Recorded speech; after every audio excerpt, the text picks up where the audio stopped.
اعوذ باللہ من الشیطان الرجیم بسم اللہ الرحمن الرحیم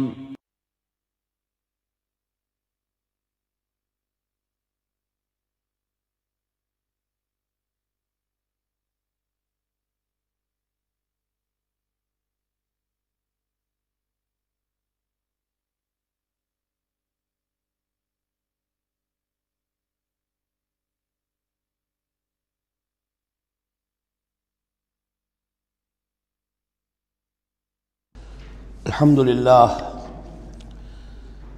للہ وکفا والصلاة والسلام علی عبادہ الذین اصطفیٰ خصوصاً علی افضلہم وخاتم النبیین محمد الامین وعلی آلہ وصحبہ اجمعین اما بعد فقد قال اللہ تبارک وتعالی کما ورد فی سورۃ النساء اعوذ باللہ من الشیطان الرجیم بسم اللہ الرحمن الرحیم یا ایہا الناس اتقوا ربکم الذی خلقکم من نفس واحدۃ وخلق منها زوجها وبث منہما رجالا کثیرا ونساء واتقوا اللہ الذی تساءلون به والارحام ان اللہ کان علیکم رقیبا صدق اللہ العظیم رب اشرح لی صدری ویسر لی امری واحلل عقدۃ من لسانی یفقہوا قولی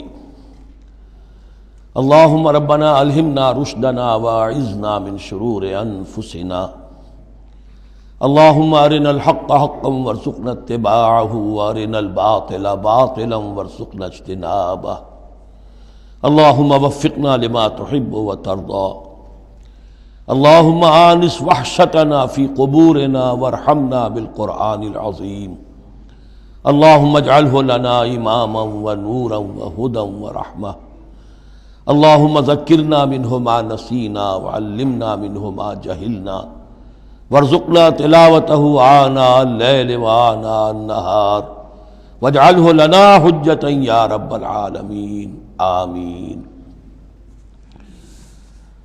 آج ہم اللہ کا نام لے کر سورہ نساء کا ترجمہ اور مختصر تشریح شروع کر رہے ہیں۔ جیسا کہ میں آپ کو بتا چکا ہوں کہ قرآن مجید میں مکی اور مدنی صورتوں کے جو گروپ ہیں ان میں سے پہلا گروپ 5 صورتوں پر مشتمل ہے۔ مکی صورت صرف سورہ فاتحہ ہے، حجم میں بہت چھوٹی، معنی میں، مفہوم میں، عظمت میں، فضیلت میں بہت بڑی۔ اس کے بعد 4 صورتیں جو ہیں وہ مدنی ہیں، بقرہ، نساء، آل عمران اور مائدہ۔ اور یہ جو 4 صورتیں ہیں یہ دو صورتوں کے 2 جوڑوں کی شکل میں ہیں۔ سورۃ البقرہ، سورۃ آل عمران، یہ الزہراوین، خود حضور نے ان کو ایک نام دیا مشترک، اور ان میں جو مناسبتیں ہیں، مشابہت ہیں، وہ تفصیل کے ساتھ ہمارے ترجمے کے دوران سامنے آتے رہی ہیں۔ نسبت زوجیت کس اعتبار سے ہے، ایک دوسرے کی تکمیل کس پہلو سے کرتی ہیں، یہ بات بھی سامنے آئی۔ اب جو 2 صورتیں ہیں یہ سورۃ النساء اور سورۃ المائدہ، یہ جوڑے کی شکل میں ہیں۔ ان میں ایک تو بڑا کنٹراسٹ نظر یہ آئے گا کہ سابقہ 2 صورتوں میں پہلے حروف مقطعات اور دونوں میں پھر قرآن مجید اور کتب سماویہ کی عظمت کا بیان، جبکہ ان دونوں صورتوں میں کوئی تمہیدی اس طرح کی گفتگو نہیں ہے، براہ راست خطاب ہو رہا ہے۔ البتہ یہ فرق ہے وہ نسبت زوجیت کے اعتبار سے کہ سورہ نساء میں خطاب ہے یا ایھا الناس، اے لوگو، خطاب عام ہے، اور سورۃ المائدہ کا آغاز ہوتا ہے یا ایھا الذین آمنوا، وہاں خاص ہے، انسانوں میں سے جو لوگ ایمان کے دعوے دار ہوں۔ باقی جس طرح سورہ بقرہ اور سورہ آل عمران نصفین میں منقسم ہیں، اس طرح کا معاملہ ان دونوں صورتوں کا نہیں ہے۔ اپنے اسلوب کے اعتبار سے یہ دونوں صورتیں سورہ بقرہ کے نصف ثانی کے مشابہ ہیں، یعنی چند مضامین کی لڑیاں چل رہی ہیں لیکن آپس میں اس طرح بٹی ہوئی ہیں، گتھی ہوئی ہیں رسی کی طرح، کہ وہ نظر آئیں گی کٹواں، ایک لڑی لال ہے، ایک پیلی ہے، ایک ہری ہے، ایک نیلی ہے، لیکن جب آپ ان کو بٹ دیتے ہیں تو ایک طرف سے دیکھیں گے تو وہ کٹا پٹا رنگ نظر آئے گا، مسلسل لال نہیں نظر آئے گا، مسلسل پیلا، نہ نیلا نہ ہرا۔ کھول دیں گے تو معلوم ہوگا کہ وہ تو واقعتاً ایک علیحدہ لڑی ہے، ایک نیلی ہے، ایک پیلی ہے۔ تو وہاں تو میں نے سورہ بقرہ میں آپ کو بتایا تھا کہ 4 ڈوریاں ہیں، 2 کا تعلق شریعت سے، شریعت میں 2 لڑیاں ہوئیں، ایک عبادات اور ایک معاملات۔ 2 کا تعلق ہے جہاد فی سبیل اللہ سے، ایک جہاد بالمال یعنی انفاق فی سبیل اللہ، اور ایک جہاد بالنفس کی آخری شکل یعنی قتال فی سبیل اللہ۔ یہ چاروں کا تانا بانا سورہ بقرہ کے نصف ثانی میں تھا۔ یہاں سورہ نساء میں بھی آپ دیکھیں گے کہ 3 لڑیاں ہیں یہاں، اور وہ اسی طرح آپس میں گتھی ہوئی ہیں، نظر آئیں گی کٹواں، لیکن اگر آپ ان سب کو علیحدہ علیحدہ کر لیں تو وہ اپنی جگہ پر ایک علیحدہ مضمون بن جائے گا۔ لیکن یہاں پر جو خطاب ہے، ایک لڑی تو وہ ہے کہ جس میں خطاب ہے اہل ایمان سے، اور وہ اسی طریقے سے جیسے سورہ بقرہ میں وہی 4 چیزیں اس میں آئیں گی، قتال، انفاق اور احکام شریعت، عبادات۔ لیکن دوسرا خطاب ہے اس میں اہل کتاب سے، اس میں یہ کہ نصارہ اور یہود دونوں گڈمڈ ہیں، ملے جلے ہیں۔ اب اہل کتاب کا معاملہ ہے، پہلی 2 صورتوں میں علیحدہ علیحدہ مسئلہ چل رہا تھا۔ تیسرے سب سے بڑا حصہ اس سورہ مبارکہ کا وہ ہے جو منافقین سے خطاب پر مشتمل ہے، لیکن وہ اکثر و بیشتر لوگ وہاں بات سمجھ نہیں پاتے، اس لیے کہ وہاں بھی خطاب ہوتا ہے یا ایھا الذین آمنوا سے۔ پورے قرآن میں کہیں یا ایھا الذین نافقوا نہیں آیا، یا ایھا الکافرون بھی ہے، یا ایھا الذین کفروا بھی ہے، یا ایھا الذین آمنوا بھی ہے، یا ایھا الذین نافقوا کہیں نہیں، اس لیے کہ منافق بھی قانوناً تو مسلمان ہی ہوتے تھے۔ تو اصل میں یہ بڑی گہری نظر کی ضرورت ہے کہ یہ پہچانا جائے کہ یہاں یا ایھا الذین آمنوا مومنین صادقین کی طرف روح سخن ہے یا منافقین کی طرف ہے۔ اگر یہ فرق نہ کیا جائے تو بڑی غلط فہمی ہو جاتی ہے بعض مقامات پر، مثلا سورہ توبہ کے بعض مقامات ہیں، یا ایھا الذین آمنوا ما لکم اذا قیل لکم انفروا فی سبیل اللہ اثاقلتم الی الارض۔ اہل ایمان تمہیں کیا ہو گیا جب تمہیں کہا جاتا ہے اللہ کی راہ میں نکلو تو تم بوجھل ہو جاتے ہو، زمین میں دھنسے جاتے ہو۔ تو اس سے ایک عام سوء ظن پیدا ہو سکتا ہے کہ شاید یہ عام مسلمانوں کا مسئلہ تھا، یہ عام مسلمانوں کا مسئلہ نہیں تھا، یہ منافقین کا مسئلہ تھا۔ روح سخن وہاں منافقین کی طرف ہے، مومنین صادقین تو ہر وقت اس کے لیے آمادہ رہتے تھے کھلے دل کے ساتھ، کہ واپس نہیں پھیرا کوئی فرمان جنوں کا، تنہا نہیں لوٹی کبھی آواز جرس کی، وہ تو تیار ہر وقت تھا۔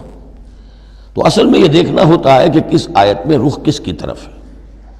اس اعتبار سے یہ سورہ مبارک کا اہم ترین ہے، لیکن سورہ بقرہ میں تو پورے میں لفظ نفاق آیا ہی نہیں۔ یہ حکمت خداوندی ہے کہ اس مرض کو پہلے چھپا کے رکھا ہے، کہ علامات تو بیان کر دی کہ یہ بیماری ہے، تاکہ جو بھی متنبہ ہو جائے وہ اپنے علاج کی طرف متوجہ ہو جائے۔ لیکن یہ کہ جو لوگ نہیں متوجہ ہوئے، معلوم ہوا کہ اب ان کو تھوڑا سا نمایاں کرنا ضروری ہے، بات عریاں کر کے کرنی پڑے گی۔ تو سورہ آل عمران میں 1-2 جگہ نفاق کا لفظ آ گیا، لیکن یہاں اب جو سب سے بڑا مضمون ہے سورہ بقرہ میں وہ منافقین کا ہے۔ یوں سمجھیے کہ 176 جو اس کی آیات ہیں، اس میں سے 55 آیتیں ہیں کہ جن کا جو میرا تجزیہ ہے روح سخن ہے مومنین صادقین کی طرف، صرف 37 آیات ہیں کہ جن میں خطاب ہے اہل کتاب سے، یہود اور نصارہ سے مشترک طور پر، اور 84 آیات ہیں جن میں خطاب منافقین سے۔ لیکن وہی بات جو میں نے عرض کی کہ جہاں بھی ان سے بات ہوگی یا ایھا الذین آمنوا کے حوالے سے ہوگی، اس لیے کہ ایمان کے دعوے دار تو وہ بھی تھے۔ منافق تو وہی ہوتا ہے کہ جو دعویٰ کرتا ہے ایمان کا، چاہے وہ شعوری طور پر منافق ہو چاہے غیر شعوری طور پر منافق ہو، لیکن یہ کہ دعویٰ ایمان تو اس میں موجود ہوگا۔ سورہ نساء اور سورہ مائدہ کے مابین ایک فرق نوٹ کر لیجئے۔ انسانی تمدن میں سب سے بنیادی چیز جو ہے وہ ہے معاشرہ، اور معاشرے میں عورت اور مرد کا تعلق، اور نمبر 2 جو معاشرے میں کچھ کمزور طبقات ہوتے ہیں ان کے لحاظ کا خیال، ان کے حقوق کا لحاظ کرنا۔ یہ مضمون آپ کو ملے گا سورہ نساء میں۔ آئلی قوانین تفصیل سے آ چکے سورہ بقرہ میں جو رشتہ جڑتا ہے ایک مرد و ایک عورت کے مابین ازدواج کا، جس سے کہ پھر خاندان وجود میں آتا ہے، تو وہ جو سب سے بنیادی یونٹ ہے معاشرے کا، اس کی جڑ بنیاد کا تو سارا تفصیل سے معاملہ آ چکا ہے سورہ بقرہ میں۔ سورہ آل عمران اس اعتبار سے منفرد ہے کہ اس میں شریعت کے احکام نہیں ہیں سوائے اس ایک حکم کے جو سود کے بارے میں آیا ہے، لا تاکلوا الربا اضعافا مضاعفا، کوئی اور احکام شریعت جو ہے اس میں نہیں ہے۔ لیکن یہاں اب آپ کو جو تمدن کی معاشرتی سطح کے اوپر خاص طور پر جو دبے ہوئے پسے ہوئے طبقات تھے اس معاشرے میں، ان کی ایمینسیپیشن، ان کو اوپر اٹھانا، ان کے حقوق کی طرف متوجہ کرنا، یہ آپ کو نظر آئے گا۔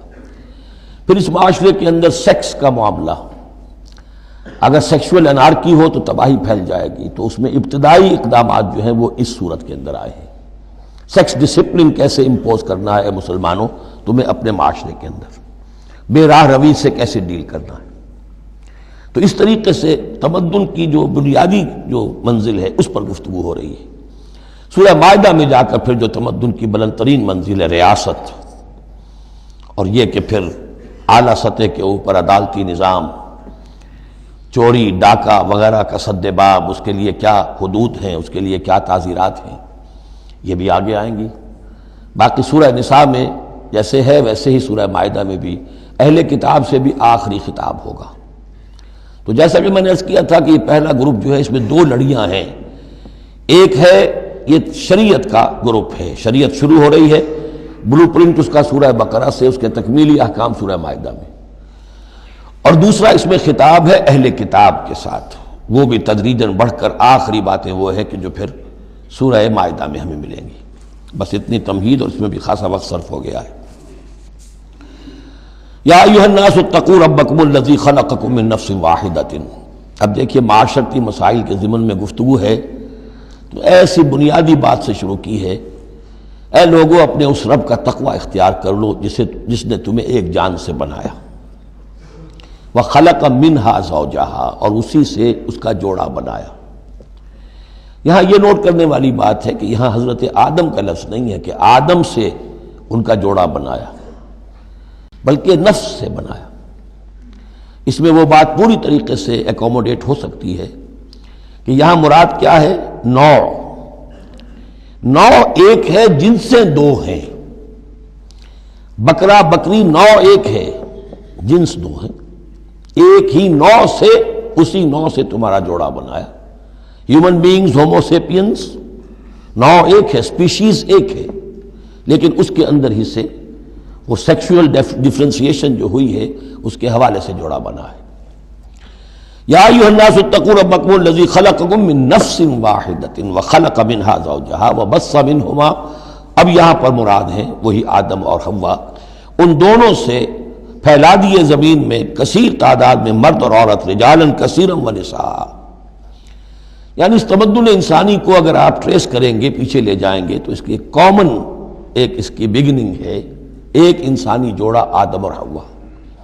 اس رشتے میں پوری نوع انسانی جو ہے رشتہ اخوت میں منسلک ہو جاتی ہے اس لیول پر جا کر۔ ایک ہے سگے بہن بھائی، ایک ہے دادا دادی پر جا کر کزنز مل جائیں گے، پردادا پردادی پر جا کر اور ایک لمبا حلقہ ہو جائے گا، چلتے جائیے تو آدم و حوا کی نسل جو ہے وہ جا کر آخر بالآخر ایک پیرنٹس ہیں، ایک کپل ہے، آدم اور حوا۔ واتقوا اللہ الذی تساءلون بہ والارحام، اور اس دیکھیے ایک ہی آیت میں دوسری مرتبہ پھر تقوی کا حکم، اور تقوی اختیار کرو اس اللہ کا جس کا تم ایک دوسرے کو واسطہ دیتے ہو۔ آپ کو معلوم ہے کہ دنیا میں فقیر بھی مانگتا ہے تو اللہ کے نام پر مانگتا ہے، اللہ کے واسطے مانگتا ہے، اور اکثر و بیشتر معاملات جو تمدنی ہوتے ہیں، گھریلو جھگڑے ہوں، ان کو بھی جب نمٹانا ہوتا ہے تو آخر کار کہنا پڑتا ہے کہ اللہ کا نام مانو اور تم یہ بات چھوڑ دو، اپنی اس ضد سے باز آ جاؤ۔ تو جہاں آخری اپیل کرنی ہے اللہ کے حوالے سے تو اس کا تقوی اختیار کرو، تو یہ جھگڑے ہو گئی نہیں، اس کے احکام پر چلو۔ اس نے سوسائٹی کے مختلف طبقات کے حقوق معین کر دیے، مرد کے حقوق، عورت کے حقوق، رب المال کے حقوق، عامل کے حقوق، مضاربت ہے تو ایک وہ ہے کہ جس کا سرمایہ ہے اور ایک وہ ہے کہ جو کام کر رہا ہے، دونوں کے کیا حقوق ہیں، کیا اختیارات ہیں۔ اگر ان کی پیروی کی جائے، ان کی پابندی کی جائے تو جھگڑا نہیں ہوگا۔ والارحام، اور رحمی رشتوں کا لحاظ رکھو۔ یہ وہ رحمی رشتہ ہے جیسا کہ میں نے بتایا، والدہ پر جا کر بہن بھائی ایک ہو گئے، دادی پر جا کر ایک اور بڑی تعداد میں ایک ہو گئے، یہ رحمی رشتے ہیں۔ لیکن انہی رحمی رشتوں کو پھیلاتے چلے جائیے تو کل بنی آدم، اور جتنی بھی بنات حوا ہیں وہ سب ایک ہی نسل سے، ایک ہی باپ اور ایک ہی ماں کی اولاد ہیں۔ ان اللہ کان علیکم رقیبا، یقیناً اللہ تعالیٰ تم پر نگران ہے۔ یہ تقویٰ کی روح ہے۔ اگر یہ خیال رہے کہ میں کسی کی نگاہ میں ہوں، کوئی مجھے دیکھ رہا ہے، میرا ہر عمل اس کی نگاہ میں ہے، چھپا ہوا نہیں ہے، چاہے میں نے سب دروازے بند کر دیے، کھڑکیاں بند کر دیں اور پردے لگا دیے، سب کچھ ہو گیا، لیکن ایک آنکھ سے میں نہیں چھپ سکتا۔ ان اللہ کان علیکم رقیبا، اگر یہ مستحضر رہے تو پھر تقویٰ ہوگا، پھر اللہ کے حکم کی پابندی کی جائے گی۔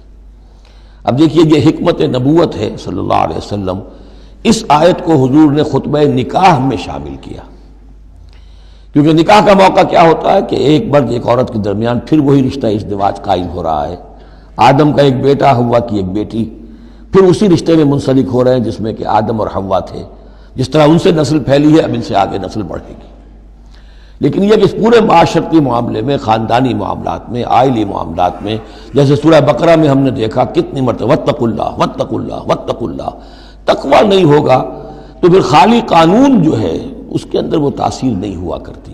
قانون کو تو تختہ مشق بھی بنایا جا سکتا ہے، وَلَا تَتَّخِذُوا آیَاتِ اللَّهِ ہُزُوًا، اللہ کی آیات کا ٹھٹا ہی نہ بنا دو، کہ قانون کا تقاضا تو پورا ہو رہا ہے لیکن اس کی جو روح ہے وہ بالکل ختم ہو جاتی ہے۔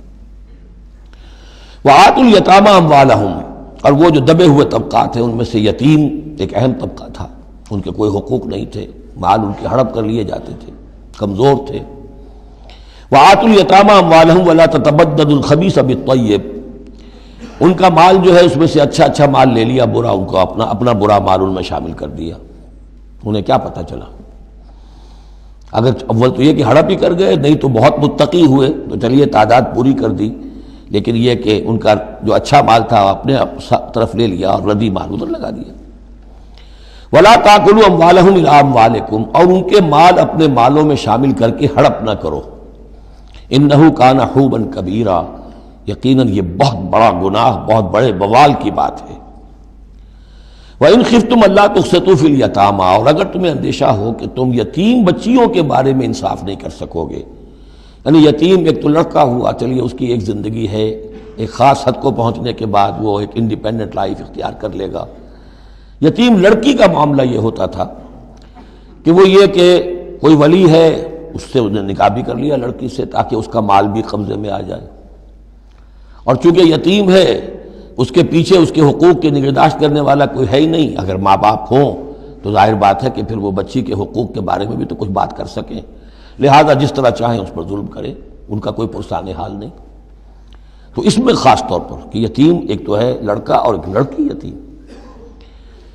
وَآتُوا الْيَتَامَىٰ، اسے منکرین سنت نے، منکرین حدیث نے اس آیت کو مختلف طریقے سے وہ تعبیر کیا ہے، لیکن وہ میں یہاں اس وقت بیان نہیں کر سکتا۔ جو مفہوم میں صحیح سمجھتا ہوں، جو سلف سے چلا آ رہا ہے، جو حضرت عائشہ صدیقہ رضی اللہ تعالی عنہا سے مروی ہے، تو میں وہی بات بیان کر رہا ہوں۔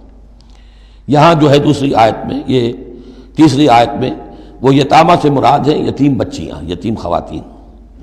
وَإِنْ خِفْتُمْ أَلَّا تُقْسِطُوا فِي الْيَتَامَىٰ فَانكِحُوا مَا طَابَ لَكُم مِّنَ النِّسَاءِ مَثْنَىٰ وَثُلَاثَ وَرُبَاعَ، تو پھر یہ ہے کہ تم ان یتیم بچیوں سے نکاح مت کرو، اور تمہیں جو پسند ہو، اگر ضرورت ہے دو دو تین تین چار چار کی حد تک تمہیں اجازت ہے، نکاح کر سکتے ہو۔ تعدد ازدواج کی یہی آیت قرآن مجید میں ہے۔ لیکن یتیم بچیوں کے تم ولی بن کر کہیں اور ان کی شادی کرو تاکہ ان کے حقوق کے لیے پاسبان بن کر تم کھڑے ہو سکو، ورنہ یہ کہ تم نے انہیں اپنے گھروں میں ڈال لیا تو پھر ان کے حقوق کا کون ہوگا جو باز پرس کر سکے تم سے۔ فَإِنْ خِفْتُمْ أَلَّا تَعْدِلُوا، البتہ یہ جو ہم نے آزادی دی ہے دو دو تین تین چار چار، اس کی ایک شرط ہے، اور وہ یہ کہ اگر دو شادیاں ہیں، تین ہیں، چار ہیں، تو عدل ہو۔ وَإِنْ خِفْتُمْ أَلَّا تَعْدِلُوا، اگر تم ان میں برابری نہ کر سکو، یہ اندیشہ ہو، فَوَاحِدَةً، تو پھر ایک ہی شادی کرو، ایک ہی بیوی، اس سے زائد نہیں۔ او ما ملکت ایمانکم، دوسرا کھاتا یہ ہے، یا جو تمہاری ملک یمین ہو، جو لونڈیاں ہوں، جو جنگوں میں غزوات میں جو بھی آتی تھی، وہ ایک علیحدہ معاملہ ہے، ان کی تعداد کے اوپر کوئی تعین نہیں ہے، لیکن پھر شادی ایک ہوگی۔ اگرچہ اس میں آگے چل کر بات آ جائے گی کہ اس انصاف میں قلبی رجحان اور میلان شامل نہیں ہے۔ جو چیز گنتی کی ہو سکتی ہے، ٹائم کتنا گزار رہے ہو، کس بیوی کے پاس کتنا، سب اس میں مساوات ہونی چاہیے۔ نان نفقہ کیا دے رہے ہو، کپڑے کیسے دے رہے ہو، ان تمام چیزوں میں جو کاؤنٹ ہو سکتی ہیں، جو مادی چیزیں ہیں، جو دیکھی بھالی جا سکتی ہیں، اس میں انصاف اور عدل لازم ہے۔ البتہ دلی رجحان اور میلان جس پر کہ انسان کو قابو نہیں ہوتا، اس میں گرفت نہیں ہے۔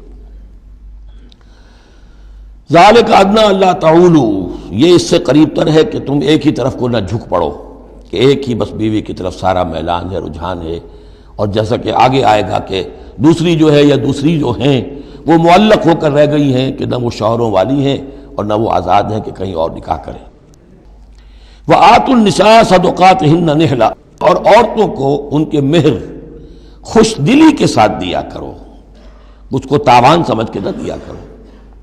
یہ صدقات جو ہے صداق کی جمع ہے، اور صدقے کی جمع ہے صداقات۔ دال پر زبر ہو تو صدقے کی جمع، اور دال پر پیش ہے صدقات تو یہ صداق کی جمع ہے۔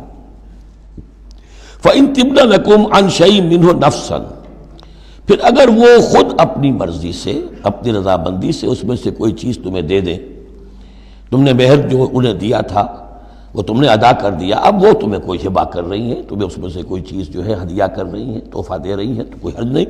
فَكُلُوهُ هَنِيًّا مَرِيًّا، تو تم اسے استعمال میں لاؤ، کھاؤ لچتا پچتا، اس میں کوئی حرج نہیں ہے۔ لیکن یہ ہے کہ وہ ہو ان کی مرضی سے، زبردستی نہیں، جبر کر کے نہ لے لیا جائے۔ فَإِن تِبْنَ لَكُمْ عَنْ شَيْءٍ مِّنْهُ نَفْسًا، بالکل اپنی مرضی سے۔ وَلَا تُؤْتُوا السُّفَهَاءَ أَمْوَالَكُمُ الَّتِي جَعَلَ اللَّهُ لَكُمْ قِيَامًا وَارْزُقُوهُمْ فِيهَا وَاكْسُوهُمْ وَقُولُوا لَهُمْ قَوْلًا مَّعْرُوفًا۔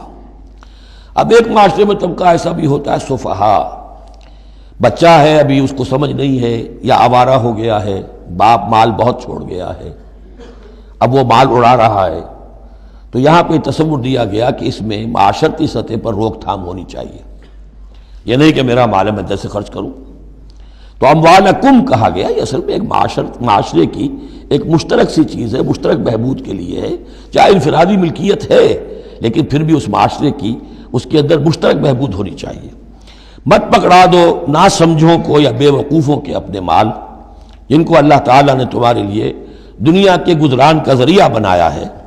وارزقوہم فیہا، ہاں انہیں رزق دیتے رہو اس میں سے، وکسوہم، کھلاتے رہو پلاتے رہو، وقولوا لہم قولا معروفا، اور ان سے بات کیا کرو البتہ نرم، اچھے انداز میں۔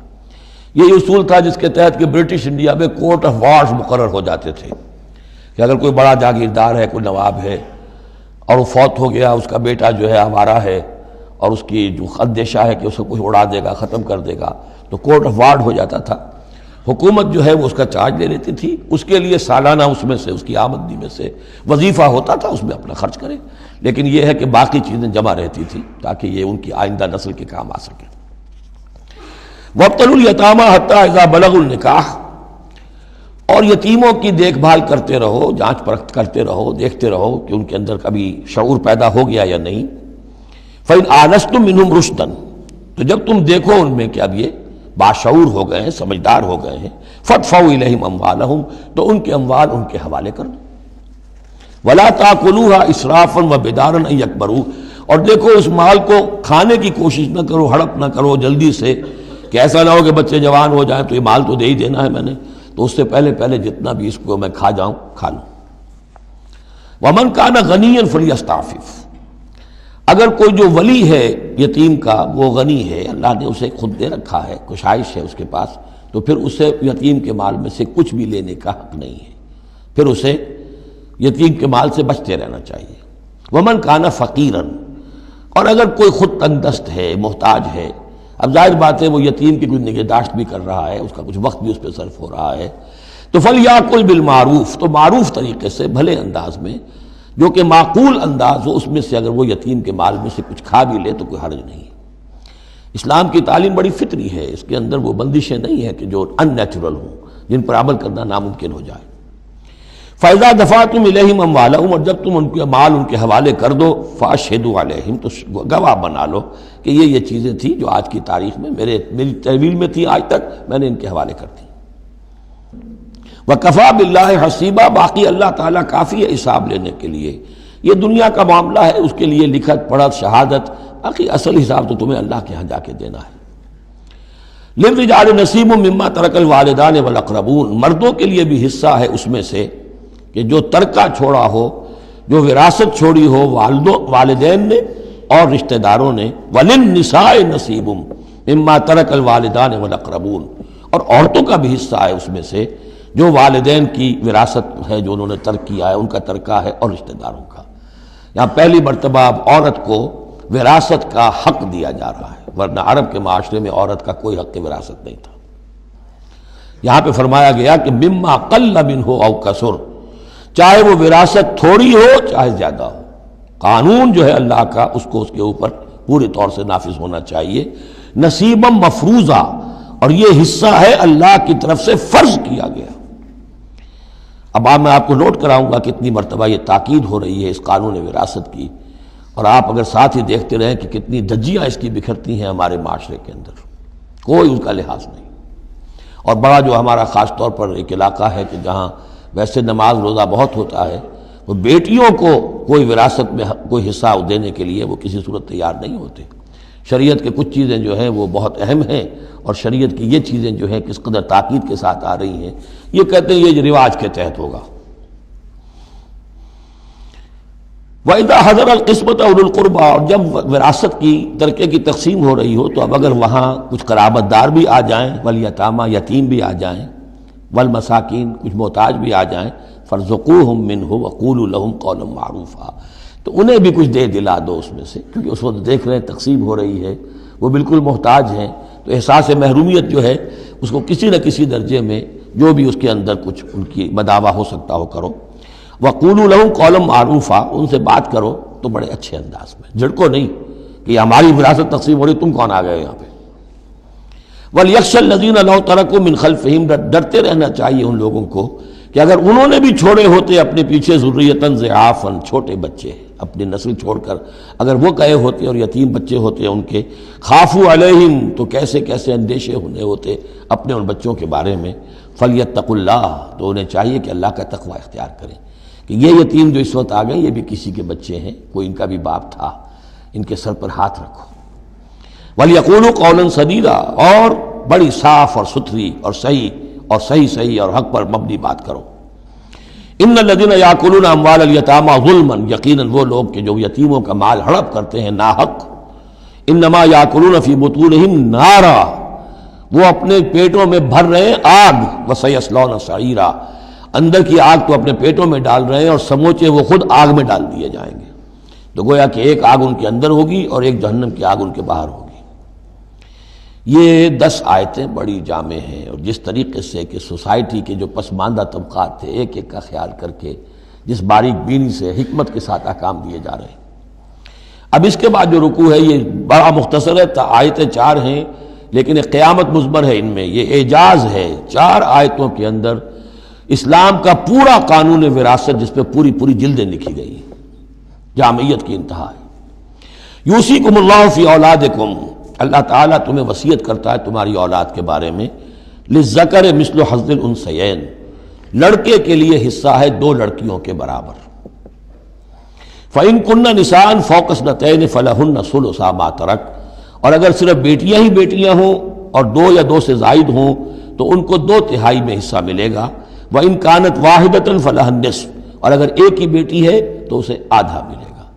ظاہر بات ہے بیٹا ایک ہی وارث ہوگا تو پورے کا وارث ہو جائے گا، تو جب بیٹی کا حصہ بیٹے سے آدھا ہے تو اگر ایک ہی بیٹی ہے تو اسے آدھی وراثت ملے گی، آدھی پھر اور لوگوں کو جائے گی، وہ ایک الگ حصہ ہے، معاملہ ہے. وَلِأَبَوَيْهِ لِكُلِّ وَاحِدٍ مِّنْهُمَا السُّدُسُ مِمَّا تَرَكَ إِن كَانَ لَهُ وَلَدٌ. اب یہ وراثت میں ایک تو ہے نیچے وراثت بیٹا بیٹی، اور ایک ہے اوپر والد والدین، جب اب وہ بھی زندہ ہیں، فوت ہوا ہے کوئی شخص، اس کے والدین یا والد یا والدہ دونوں میں سے کوئی ایک زندہ ہے، ان کا بھی حصہ ہے. وَلِأَبْوَيْهِ لِكُلِّ وَاحِدٍ مِّنْهُمَا، اس کے والدین کے لیے ہر ایک کے لیے ان میں سے چھٹا حصہ ہے اس کے ترکے میں سے، مما ترک ان کان لہو ولد، اگر اس کے اولاد ہے. ایک شخص لا ولد مر گیا ہے تو اور بات ہوگی، اولاد ہے تو چھٹا یعنی 1/3 حصہ والدین کو چلا گیا، 2/3 جو ہے اولاد میں تقسیم ہوگا. فَإِن لَّمْ يَكُن لَّهُ وَلَدٌ، اور اگر اس کی اولاد ہے ہی نہیں، لا ولد، فوت ہو رہا ہے، وَوَرِثَهُ أَبَوَاهُ، اور اس کے وارث اس کے والدین ہی ہیں، فَلِأُمِّهِ الثُّلُثُ، تو ماں کو 1/3 اور باپ کو 2/3، وہ مرد کا باپ ماں سے عورت سے دگنا ہو جائے گا۔ فَإِن كَانَ لَهُ إِخْوَةٌ، اور اگر اس کے بہن بھائی ہو، فَلِأُمِّهِ السُّدُسُ مِن بَعْدِ وَصِيَّةٍ يُوصِي بِهَا أَوْ دَيْنٍ، تو پھر ماں کا حصہ جو ہے وہ پھر اور کم ہو جائے گا، چھٹا حصہ رہ جائے گا سلس کی بجائے، تاکہ باپ کی طرف سے تو پھر بھائیوں کو وراثت جا سکے گی اس کے، لیکن ساتھ فرما دیا من بعد وصیت یوصی بہا او دین، وراثت کی تقسیم سے پہلے 2 کام کر لینے ہوں گے کہ اگر کوئی وصیت کی ہے اس وصیت کو پورا کیا جائے، اگر کوئی دین ہے جو فوت ہوا ہے اس پر کوئی قرض ہے وہ ادا کیا جائے، پھر جو ہے وراثت ادا ہوگی۔ من بعد وصیت یوصی بہا او دین، آباؤکم و ابناؤکم لا تدرون ایہم اقرب لکم نفعا، تمہارے باپ یا تمہارے بیٹے تم نہیں جانتے کہ ان میں سے کون تمہارے لیے زیادہ نافع ہے، زیادہ قریب ہے نفع کے اعتبار سے۔ فریضۃ من اللہ، یہ تم اپنی عقلوں کو چھوڑو، اللہ کی طرف سے یہ فرض ہے، فریضۃ من اللہ، یعنی آدمی سمجھے میرے بوڑھے والدین ہیں، خام خواہ ان کے لیے حصہ کائے کو رکھ دیا ہے، کھا پی چکے، زندگی گزار چکے، وراثت تو ملنی چاہیے اولاد کو، بیٹا بیٹی کو، نہیں، اللہ کا حکم مانو۔ آباؤکم و ابناؤکم لا تدرون ایہم اقرب لکم نفعا فریضۃ من اللہ ان اللہ کان علیما حکیما، یقیناً اللہ تعالیٰ علیم اور حکیم ہے، اس کا کوئی حکم علم اور حکمت سے خالی نہیں۔ وَلَكُمْ نِصْفُ مَا تَرَكَ أَزْوَاجُكُمْ إِن لَّمْ يَكُن لَّهُنَّ وَلَدٌ، اور تمہارا حصہ تمہاری بیویوں کے ترکے میں سے آدھا ہے اگر ان کے کوئی اولاد نہ ہو، بیوی فوت ہو رہی ہے اور اس کے کوئی اولاد نہیں ہے تو جو کچھ چھوڑ رہی ہے اس میں سے نصف جو ہے شوہر کا ہو جائے گا، باقی نصف جو ہے وہ بیوی کے بھائیوں وغیرہ کو جائے گا، لیکن شوہر کا نصف ہو گیا۔ فَإِن كَانَ لَهُنَّ وَلَدٌ، اور اگر اس کی اولاد ہے، فَلَكُمُ الرُّبُعُ مِمَّا تَرَكْنَ، پھر تمہارے لیے 1/4 حصہ ہوگا اس میں یہ جو اس نے چھوڑا ہے، باقی 3/4 اس کی اولاد میں تقسیم ہو جائے گا۔ من بعد وصیت یوصین بہا او دین، اور یہ بھی ہوگا وصیت کی ایگزیکیوشن کے بعد، اور اگر کوئی قرض ہے تو اس کی ادائیگی کے بعد۔ وَلَهُنَّ الرُّبُعُ مِمَّا تَرَكْتُمْ، اور جو کچھ تم چھوڑو، مرد شوہر فوت ہو گیا ہے تو اس کی وراثت میں سے بیویوں کا حصہ ہے 1/4، ان لم یکن لکم ولد، اگر تمہارے کو اولاد نہیں ہے۔ فَإِن كَانَ لَكُمْ وَلَدٌ، اور اگر تمہارے اولاد ہے، فَلَهُنَّ الثُّمُنُ مِمَّا تَرَكْتُمْ مِن بَعْدِ وَصِيَّةٍ تُوصُونَ بِهَا أَوْ دَيْنٍ، تو پھر تو ان کے لیے 8واں حصہ ہے، اگر تمہارے لیے اولاد ہے تو تمہاری بیوی کے لیے پھر 8واں حصہ ہے تمہارے ترکے میں سے، من بعد وصیت توصون بہا او دین، اس وصیت کو تکمیل کے بعد جو تم نے کی ہو یا قرض جو تمہارے ذمہ ہو ادا کرنے کے بعد۔ وَإِن كَانَ رَجُلٌ يُورَثُ كَلَالَةً، اور اگر کوئی شخص جس کی وراثت جو ہے تقسیم ہو رہی ہے کلالہ تھا، او امراتن، یا کوئی عورت بھی کلالہ ہو سکتی ہے۔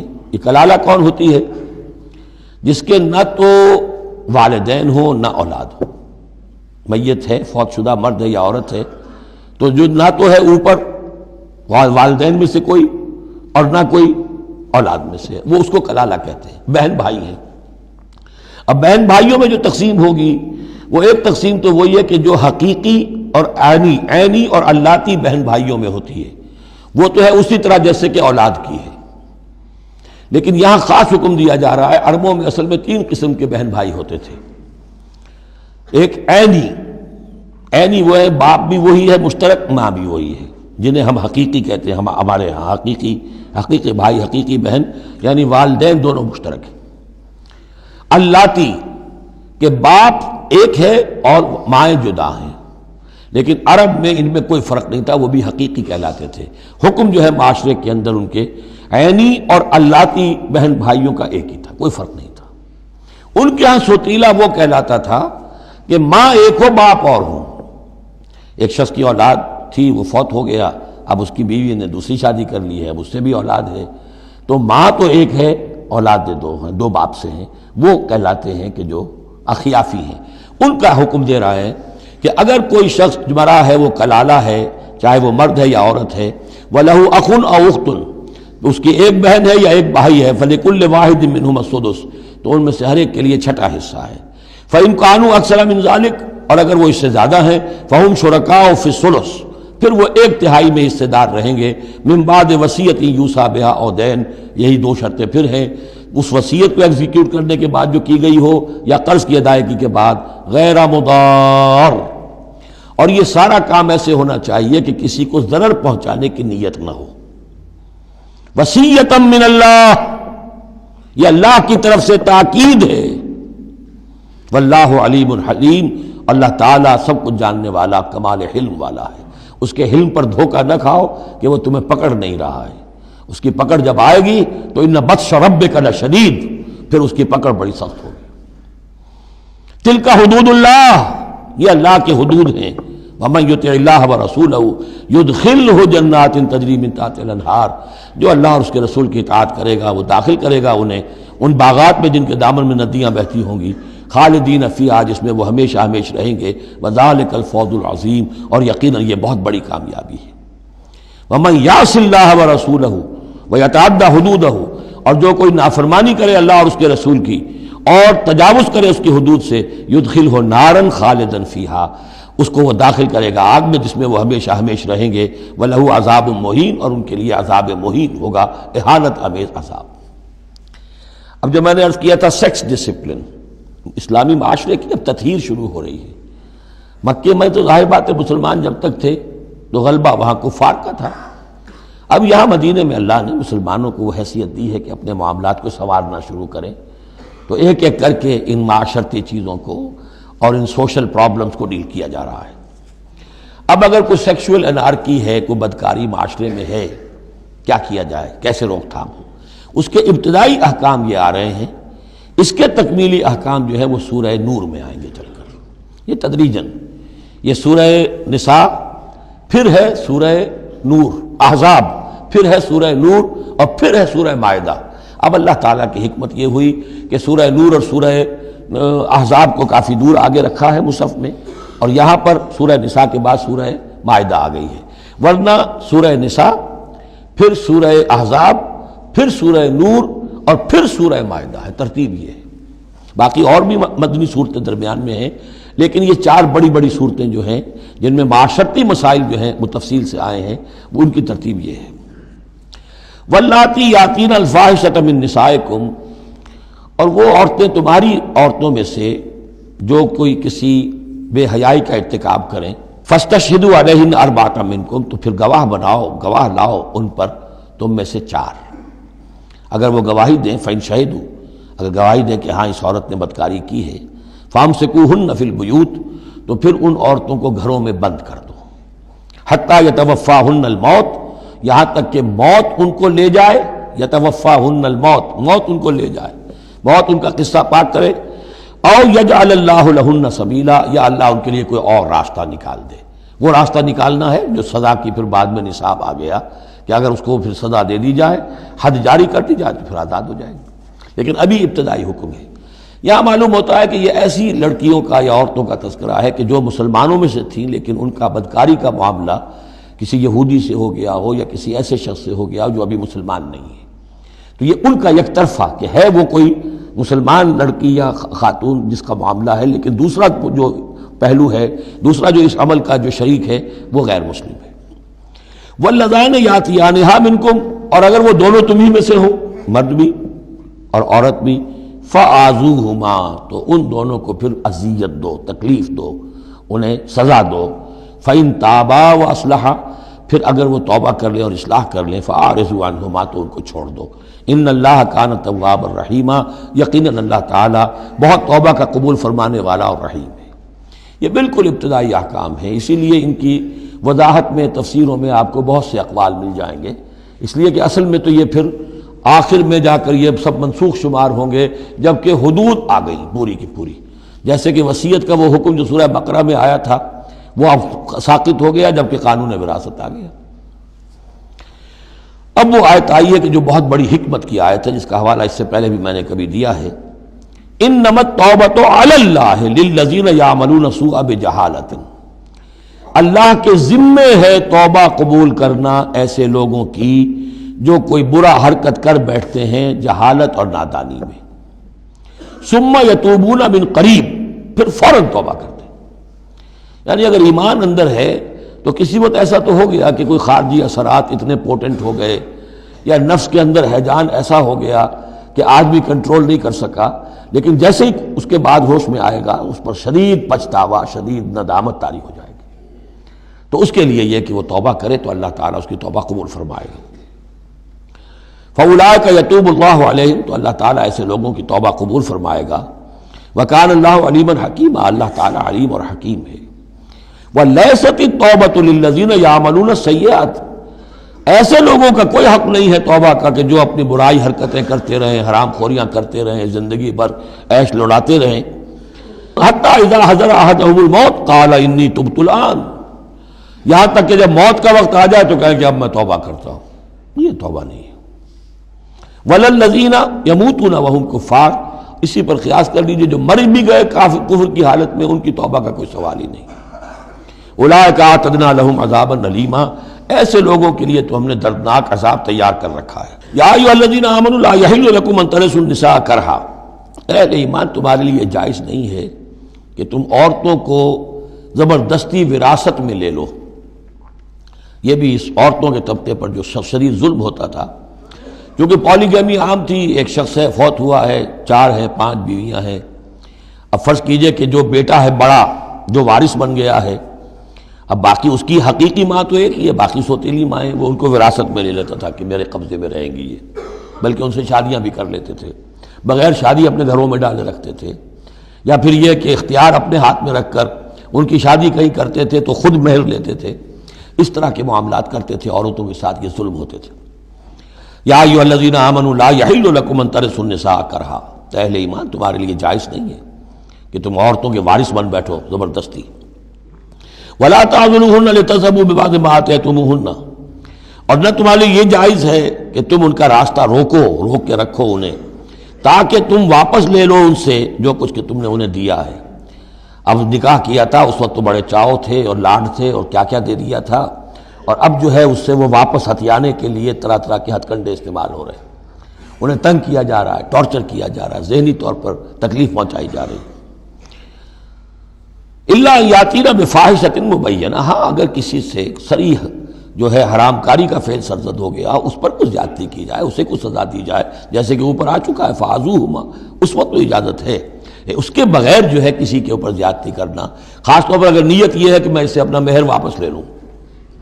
وعاشروہن بالمعروف، دیکھو عورتوں کے ساتھ معاشرت اختیار کرو، رہو سہو معروف طریقے پر، بھلے طریقے پر، اچھے طریقے پر، نیکی اور راستی کے ساتھ۔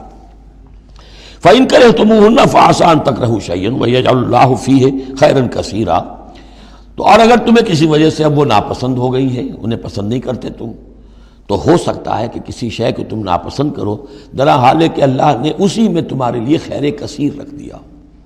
پتہ نہیں ایک عورت جو ہے کسی ایک اعتبار سے آپ کے دل سے اتر گئی ہے، طبیعت کا میلان نہیں رہا ہے، اس میں اور کون کون سی خوبیاں ہیں، کس اعتبار سے آپ کے لیے وہ خیر کا ذریعہ بنتی ہے، تو اللہ کے حوالے کرو اس معاملے کو، لیکن ان کے ساتھ رکھو معاشرت صحیح، ان کے حقوق ادا کرتے ہوئے۔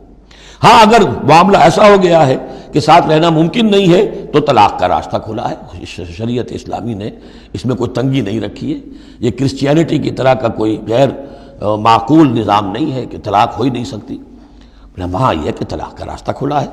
وَإِنْ أَرَدْتُمْ اسْتِبْدَالَ زَوْجٍ مَكَانَ زَوْجٍ، اور اگر تم نے فیصلہ ہی کر لیا ہو کہ ایک بیوی کی جگہ کوئی دوسری بیوی لانی ہے، وَآتَيْتُمْ إِحْدَاهُنَّ قِنْطَارًا، اور ان میں سے کسی ایک کو تم نے ڈھیروں مال دیا ہو، فَلَا تَأْخُذُوهُ مِنْهُ شَيْئًا فَلَا تَأْخُذُوا مِنْهُ شَيْئًا، اس میں سے کوئی شے واپس نہیں لے سکتے، جو مہر دیا تھا وہ ان کا ہے، اب اس میں سے کچھ واپس نہیں لے سکتے۔ أَتَأْخُذُونَهُ بُهْتَانًا وَإِثْمًا مُبِينًا، کیا تم لوگے وہ مہر واپس ان سے ناحق اور صریح گناہ کے طور پر؟ وَكَيْفَ تَأْخُذُونَهُ، کچھ عقل کے ناخن لو، کچھ شعور اور کچھ شرافت کا ثبوت دو، کیسے ان سے وہ مال تم واپس لینا چاہتے ہو؟ وَقَدْ أَفْضَىٰ بَعْضُكُمْ إِلَىٰ بَعْضٍ، جبکہ تم ایک دوسرے سے مل چکے ہو، تمہارے مابین انتہائی قریبی رشتہ جو بھی ہو سکتا ہے دنیا کا وہ قائم ہو چکا ہے۔ وَأَخَذْنَ مِنْكُمْ مِيثَاقًا غَلِيظًا، اور وہ تم سے بہت گہرا قول و قرار لے چکی تھی۔ اب قول و قرار ہوتا ہے نکاح کے وقت، اس میں ذمہ داری لیتا ہے مرد، کوئی ایک وہ بھی ایک کانٹریکٹ ہے۔ وَلَا تَنكِحُوا مَا نَكَحَ آبَاؤُكُم مِّنَ النِّسَاءِ إِلَّا مَا قَدْ سَلَفَ، اور جو تمہارے آباء نے تمہارے باپوں نے جن سے نکاح کیا ہو ان سے تم نکاح مت کرو. جو میں نے کہا تھا نا کہ جو سوتیلی مائیں ہوتی تھیں ان کو وہ اپنے نکاح کر کے گھر میں ڈال لیا یا بغیر نکاح کے ڈال لیا.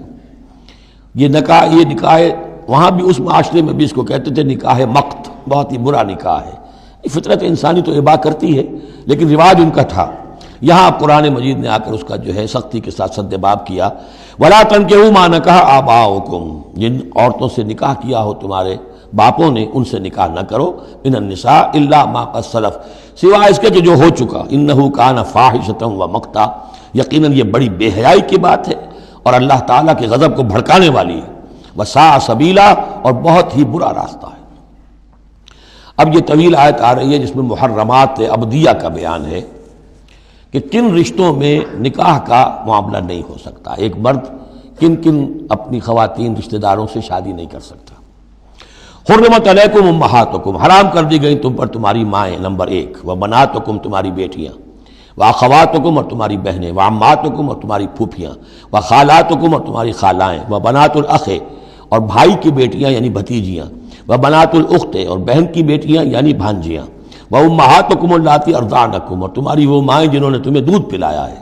واخواتکم من الرضاعۃ، اور تمہاری دودھ پلانے والیوں کی بیٹیاں کہ جو تمہارے اب بہن بن گئی ہیں رضاعی. وامہات نسائکم، اور تمہاری بیویوں کی مائیں یعنی ساس جن کو ہم کہتے ہیں خوش دامن. وربائکم اللاتی فی حجورکم، اور اگر وہ کہ جو ربیبہ ہوں جو تمہارے ہاں پلی بڑھی ہوں.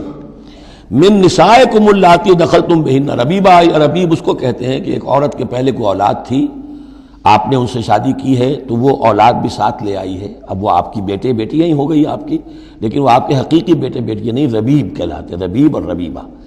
تو وہ ربیب اور ربیبہ بھی حرام ہیں اگر اس جو ماں ہے اس کے ساتھ مقاربت کی ہو. اگر اس کے ساتھ تعلق زن و شہ ہوا ہے تو پھر وہ ربیبہ جو ہے بچی جو آئی تھی اس کے ساتھ وہ بھی حرام ہو گئی.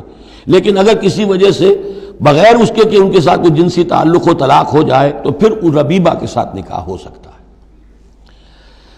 وَرَبَائِبُكُمُ اللَّاتِي فِي حُجُورِكُم مِّن نِّسَائِكُمُ اللَّاتِي دَخَلْتُم بِهِنَّ، جن سے تم نے صحبت کی ہو ان کی جو بیٹیاں ہیں سابقہ شوہروں سے وہ حرام ہیں. فَإِن لَّمْ تَكُونُوا دَخَلْتُم بِهِنَّ، اور اگر تم نے ان سے صحبت نہ کی ہو فَلَا جُنَاحَ عَلَيْكُمْ، تو پھر کوئی حرج نہیں ہے. وَحَلَائِلُ أَبْنَائِكُمْ، اور تمہارے بیٹوں کی عورتیں یعنی بیٹوں کی بیویاں، بہو جن کو ہم کہتے ہیں تمہاری بہویں.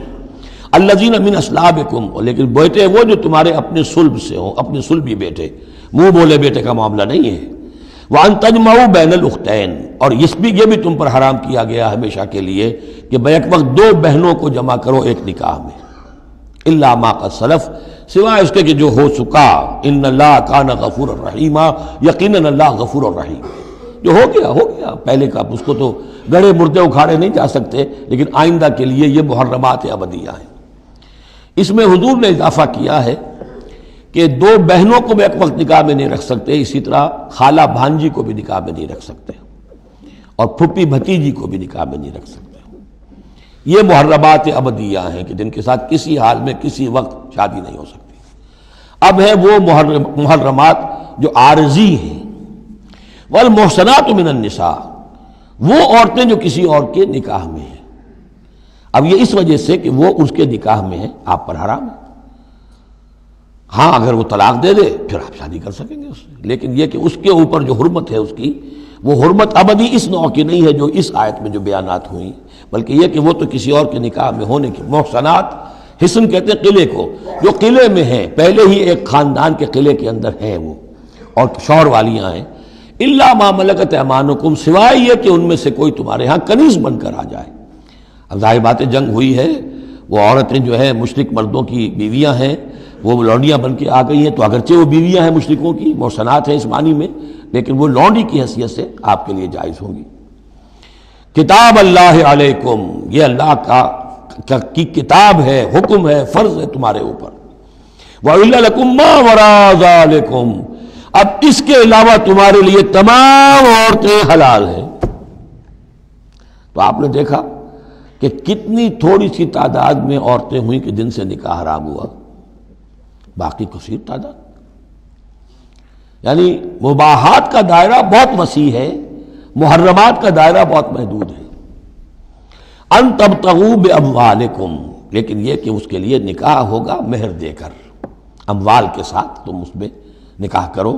محسنین، نیت ہو گھر میں بسانے کی، قلعے میں لانے کی، غیر مسافرین، صرف مستی نکالنے کی نہیں، یعنی یہ جو ہے اس کو ایک کھیل اور ہابی نہ بنا لو، گھر میں آباد کرنے کی نیت ہو، اس سے شادی کی جائے۔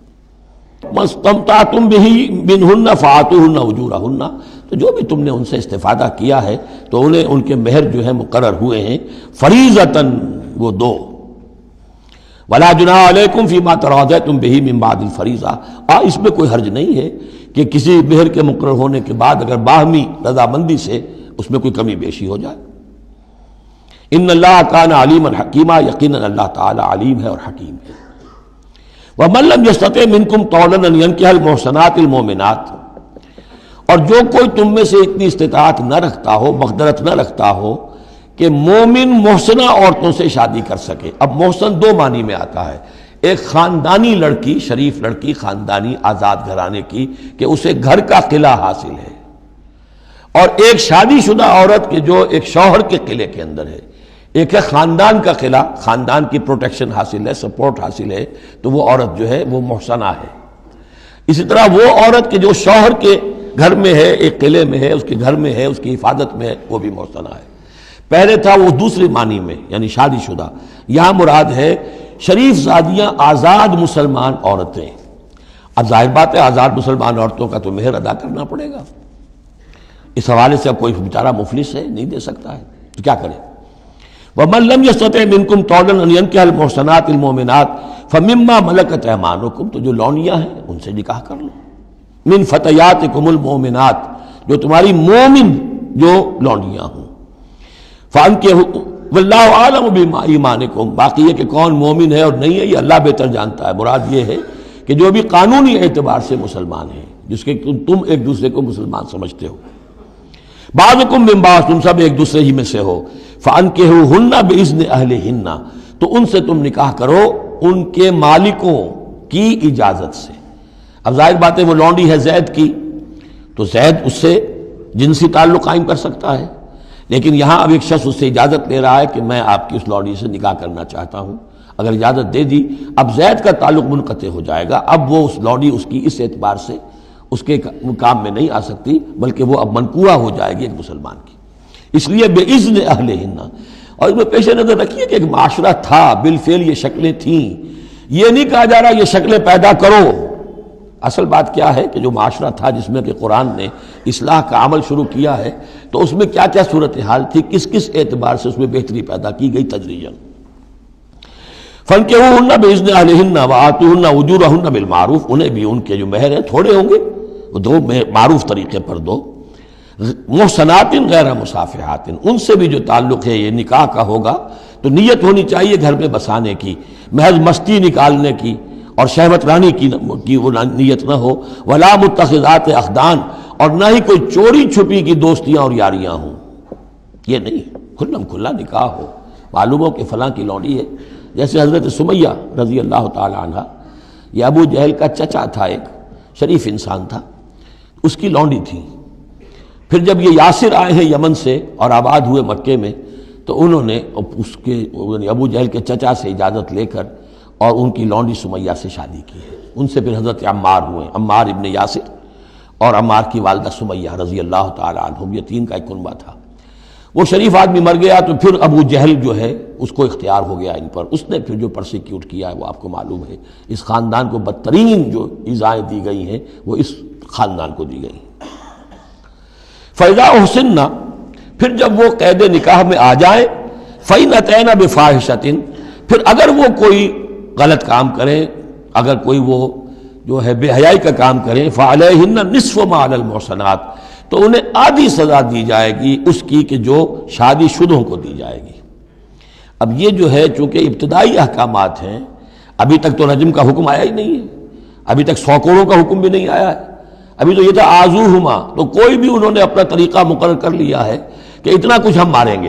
تو اس میں البتہ ذہن میں رکھا جائے کہ اس میں یہ ہے کہ جو یہ لونڈی ہے منکوحہ، اس کو اگر سزا دینی ہے اسی طرح کی جرم کی تو اس کی سزا بھی آدھی ہوگی، اس لیے کہ ایک شریف خاندان کی عورت جس سے پروٹیکشن حاصل ہو اس کا معاملہ اور ہے، اور ایک اس بیچاری غریب یعنی اس کا لونڈی کا معاملہ اور ہے۔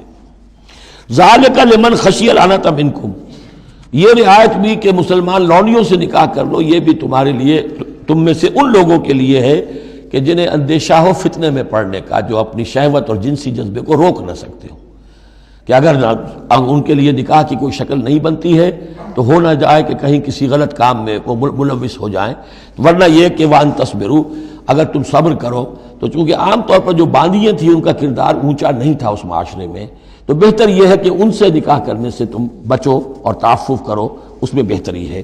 وان تصبروا خیر لکم، اور اگر تم صبر کرو تو یہ تمہارے حق میں بہتر ہے۔ واللہ غفور الرحیم، اللہ غفور الرحیم ہے۔ یرید اللہ لیبین لکم، اب یہ چونکہ کچھ احکام آ رہے ہیں تو ایک فلسفے کی باتیں آ رہی ہیں اب چند۔ بسا اوقات ایسا ہوتا ہے کہ احکام کو انسان اپنے اوپر بوجھ سمجھنے لگتا ہے، یہ کرو یہ نہ کرو، یہ کرو یہ نہ کرو، تو آدمی کی طبیعت ہے، فطرت ہے، یہ بات سے محسوس کرتا ہے۔ بلکہ عیسائی تو میں نے ایک مرتبہ 1970 میں تقریر سنی تھی، کرسمس گزاری تھی لندن میں، تو انہوں نے کہا تھا کہ شریعت لعنت ہے، خواہ ایک انسان کو یہ حرام ہے یہ حرام ہے یہ حرام ہے، رک نہیں سکا ہے، اب دل اس کا میلا ہو جائے گا، گلٹی کانشنس ہو جائے گا، گلٹی کانشنس سے اس کے اندر جو ہے وہ نیگیٹو سائیکالوجی ڈیولپ ہونی شروع ہو جائے گی۔ یہ ساری گندگی کہاں سے پیدا ہوئی کہ آپ نے حرام حلال کا فلسفہ چھیڑ، سب حلال کرو چھٹی ہو جائے گی۔ تو ایسے ایسے فلسفے بھی دنیا میں ہیں، اور یہ میں نے تقریر سنی 1970 میں لندن میں کرسمس کے دنوں میں۔ یرید اللہ لیبین لکم، اللہ تعالیٰ چاہتا ہے کہ تمہارے لیے ان چیزوں کو واضح کر دے۔ وَیَہْدِیَکُمْ سُنَنَ الَّذِینَ مِن قَبْلِکُم، اور تمہیں ہدایت دے ان راستوں کی کہ جو تم سے پہلے کے لوگوں کے تھے۔ وَیَتُوبَ عَلَیکُم، اب اس میں دونوں طرف جائے گا، پہلے کے نیکوکار بھی تھے، پہلوں کے بدکار بھی تھے۔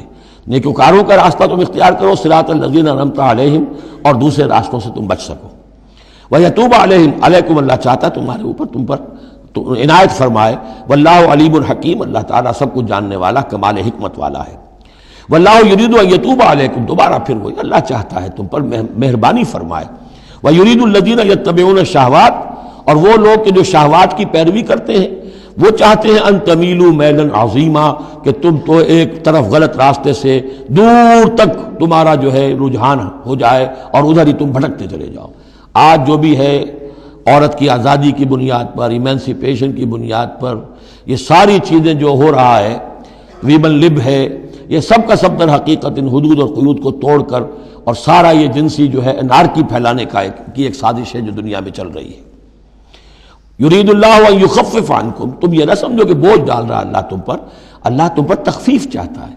جب تم ان چیزوں پر عمل نہیں کرو گے، معاشرے میں بدگمانیاں پھیلیں گی، فساد ہوگا، گندگیاں ہوں گی، جھگڑے ہوں گے، بدگمانیاں ہوں گی، یہ سارا کچھ ہوگا، تو اللہ تو تمہارے لیے آسانی چاہتا ہے۔ وَخُلِقَ الْإِنسَانُ ضَعِيفًا، اور انسان پیدا کیا گیا ہے کمزور، اس کے اندر کمزوری کے پہلو بھی ہیں۔ جہاں بہت اونچا پہلو ہے، روح ربانی پھونکی گئی ہے، وہاں یہ نفس بھی تو اس کے اندر ہے، اور اس کے اندر جو ہے ضعف کے پہلو موجود ہیں۔ یا ایھا الذین آمنوا لا تاکلوا اموالکم بینکم بالباطل، اہل ایمان اپنے مال آپس میں باطل طریقے سے ہڑپ نہ کرو، الا ان تکون تجارتا عن تراض، سوائے اس کے کہ تجارت ہو تراض منکم، تمہاری باہمی رضامندی سے۔ یہ جوتا ہے 200 روپے کا ہے، آپ کو منظور ہے 200 دیجئے، جوتا لے لیجئے، یہ آپ کی باہمی رضامندی سے سودا ہے، وہ ہو گیا۔ لیکن یہ کہ اس سیدھے سادے اور صحیح اور طریقے پر، ایک ظاہر بات ہے کچھ نہ کچھ تو آپ نے نفع اس میں سے کمایا ہے، آپ نے محنت کی ہے، کہیں سے لائے ہیں، سٹور کیا ہے، دکان کا کرایہ دیا ہے، لیکن اس کو وہ گرج نہیں کرے گا۔ لیکن جھوٹ بول رہے ہیں، خدا کی قسم کھا رہے ہیں کہ میں نے تو اتنے کا لیا، اب یہ ہو گیا، آپ نے اپنی ساری محنت بھی ضائع کی اور آپ نے حرام کما لیا۔ اور یا کوئی اور طریقے ہیں، مال ہڑپ کر رہے ہیں، دھوکہ دے رہے ہیں۔ یا ایھا الذین آمنوا لا تاکلوا اموالکم بینکم بالباطل الا ان تکون تجارتا عن تراض منکم ولا تقتلوا انفسکم، اور نہ اپنے آپ کو قتل کرو، یعنی ایک دوسرے کو قتل کرو۔ تمدن کی جڑ دو چیزوں پر ہے، احترام جان، احترام مال۔ میرے لیے آپ کا مال محترم ہے، آپ کی جان محترم ہے، میں اسے کوئی گدن نہ پہنچاؤں۔ آپ کے لیے میرا مال، میری جان، میرا جسم محترم ہے، اسے کوئی گدن نہ پہنچائے۔ اگر تو یہ جنٹل مین ایگریمنٹ ہمارا چلتا ہے، تب تو ہم ایک معاشرے میں رہ سکتے ہیں، ایک ملک میں رہ سکتے ہیں، اور اس میں اطمینان ہوگا، سکون ہوگا، چین ہوگا۔